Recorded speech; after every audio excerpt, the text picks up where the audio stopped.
श्रमिक पत्रकारच्या वतीने आज या ठिकाणी उपस्थित असलेले केलबुडे भैया, तसंच आमचे सागर भैया, किरण बनसोडे साहेब, कुलकर्णी काका, ज्येष्ठ पत्रकार कुलकर्णी साहेब, तसेच प्रशांत जोशी सर, सर्व पत्रकार आज यांचं मनापासून या ठिकाणी धन्यवाद देतो की आज मला महापौर होऊन 25 दिवस झाले आणि 25 दिवसातच तुम्ही या ठिकाणी माझा मान सन्मानाचा या ठिकाणी कार्यक्रम ठेवलात. प्रथम या ठिकाणी सर्वप्रथम तुम्हाला या ठिकाणी मी धन्यवाद देतो. आणि समाजाचे जे काही आपल्या सोलापूर शहराचे जे काही प्रश्न आहेत, या ठिकाणी अनेक प्रश्न या ठिकाणी प्रलंबित आहेत. त्या प्रश्नाला वाचा फोडण्याचं काम हे पत्रकार असेल, अनेक आमचे लोकप्रतिनिधी असेल, या ठिकाणी आम्ही करत असतो. आणि निश्चित माझ्यावर खूप मोठी शहराची जबाबदारी आहे. ती माझं प्रामाणिकपणे मी या ठिकाणी जे काय आपल्या शहरासाठी आपण करू शकतो ते मी प्रामाणिकपणे या ठिकाणी मी प्रयत्न करणार आहे. आणि आपल्याला माहिती आहे अनेक प्रश्न असतील या ठिकाणी, उद्यानाचे विषय आहेत. आपल्या अनेक सोलापूर शहरामध्ये जे उद्यान आहेत, उद्याने ओस पडलेले आहेत, त्या उद्यानाचा विषय आहे. परत तसेच आपले जे स्मशानभूमी आहेत, स्मशानभूमी देखील या ठिकाणी जवळपास आपल्याला 60 50 स्मशानभूमी आहेत या ठिकाणी. त्या अगेन्स्ट आपल्याला फक्त स्मार्ट सिटीच्या माध्यमातून 14 स्मशानभूमीचं या ठिकाणी सुशोभीकरण करण्यात आलं. पण त्यात बाकीचे जे काय अजून राहिलेले आहेत त्याचे देखील आपल्याला या ठिकाणी काम करायचं एवढं सांगतो. आणि सोलापूर शहरामध्ये स्मार्ट सिटीच्या माध्यमातून अनेक कामं या ठिकाणी झालेले आहेत, पण त्याचं मेंटेनन्स न होता या ठिकाणी मेंटेनन्स कसं केलं पाहिजे झोनच्या माध्यमातून, जोपर्यंत झोन निर्मिती होत नाही. मी जेव्हा महापौर झालो मला एकच कारण का मी हातवाड भागातून मी या ठिकाणी निवडून आलो. गेले 4 टर्म झाले मी हातवाड भागाचं त्या ठिकाणी प्रतिनिधी करतो. समाजातले जे काही शेवटचे बारीक सारीक जे गोष्टी आहेत ते मला सर्व ज्ञात आहेत. आपला सोलापूर शहर, सुंदर सोलापूर शहर आपल्याला जर करायचं असेल तर झोन निर्मिती होणं हे गरजेचं होतं. म्हणून एकच झोन, जवळपास एक प्रभाग 4 झोन मध्ये वाटला गेला होता.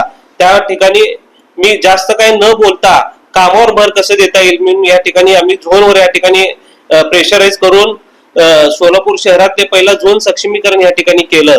आणि झोन सक्षमीकरण करून एक प्रभाग एक झोन अशा पद्धतीने कामाची वाटचाल त्या ठिकाणी चालू केली. आणि आता निश्चित आपले जेवढे काही कामं सोलापूर सिटीच्या माध्यमातून, स्मार्ट सिटीच्या माध्यमातून या ठिकाणी झालेलं आहे, त्याचं मेंटेनन्स असेल, त्याचं स्वच्छता असेल, आज धुळीचं प्रमाण आपल्या सोलापूर शहरामध्ये जास्ती प्रमाणात आहे, त्याचा विषय असेल. डिवायडर मध्ये आज आपल्याला बघतो सोलापूर, सुंदर सोलापूर, स्वच्छ सोलापूर आपण म्हणतो, पण अनेक डिवायडर मध्ये या ठिकाणी झाडं आपण मध्यंतरी लावलेले होते ते देखील या ठिकाणी नसल्यासारखे आहेत. तर कुणाला आपण संस्थेला या ठिकाणी काय टॅक्स बेनिफिट देऊन शास्ती फी असेल, शास्ती फीच्या माध्यमातून आपण शास्ती फी दरवर्षी 50% माफ करतो, तर शास्ती फी 100% माफ करू, पण तुम्ही झाडं जगवा म्हणून आपण त्या संस्थेला जर दिलं तर निश्चित आपलं सोलापूर सुंदर या ठिकाणी दिसेल असं मला वाटतं. अनेक प्रश्न आहेत, अनेक धुळीचा विषय आहे, अनेक प्रश्न या ठिकाणी आमच्या समोर आहेत. आणि पाण्याचा विषय आहे. पाण्याचं देखील आज आपल्याला माहिती आहे गेले 8-9 वर्षापासून आपल्याला या ठिकाणी पाणी जवळपास 3 दिवसाड 4 दिवसाड काही भागामध्ये मिळतं. तर मी हातवाड भागात निवडून आल्यास ना कारणाने मला पाण्याची जाण, लोकांना पाणी वेळेत आणि व्यवस्थित मिळालं पाहिजे, हे अतिशय म्हणजे लोकांचं या ठिकाणी पाणी व्यवस्थित यायला पाहिजे अशी मागणी असती. म्हणून मी पाण्यावर या ठिकाणी काम चालू केलं.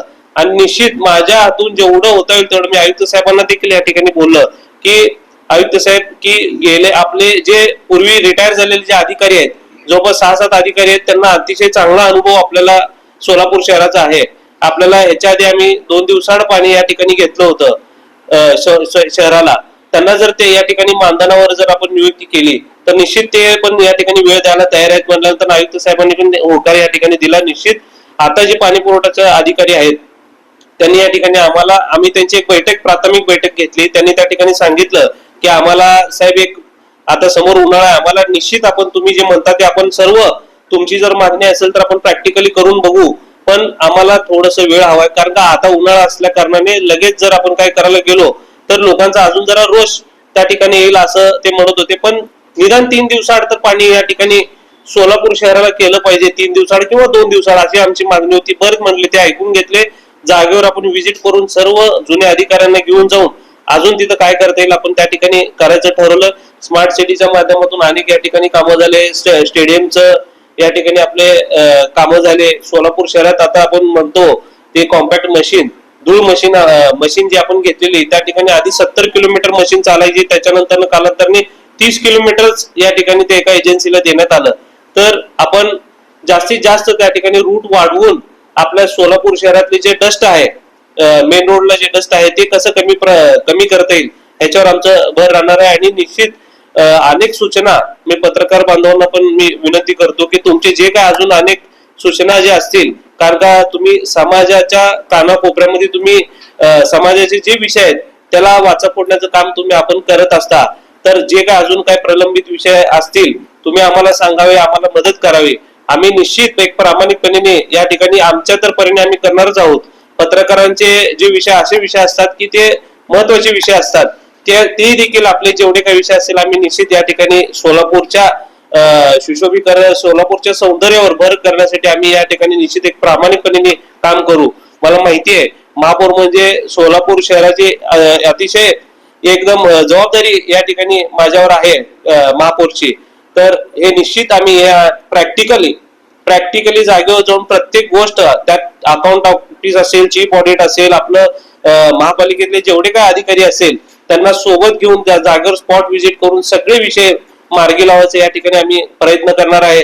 एवढंच मी सांगतो. आणि पत्रकारांचं तुम्ही या ठिकाणी भैया विषय मांडलात ते एक सांगतो की अतिशय चांगले उपक्रम तुम्ही पत्रकार लोक या ठिकाणी राबवता.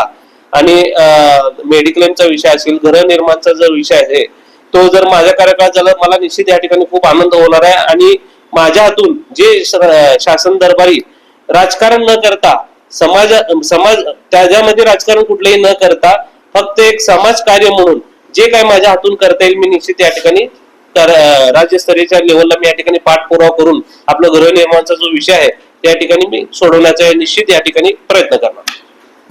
दर्शन मराठी चॅनलला सबस्क्राईब करा, बेल बटनला क्लिक करा व लाईक करायला विसरू नका.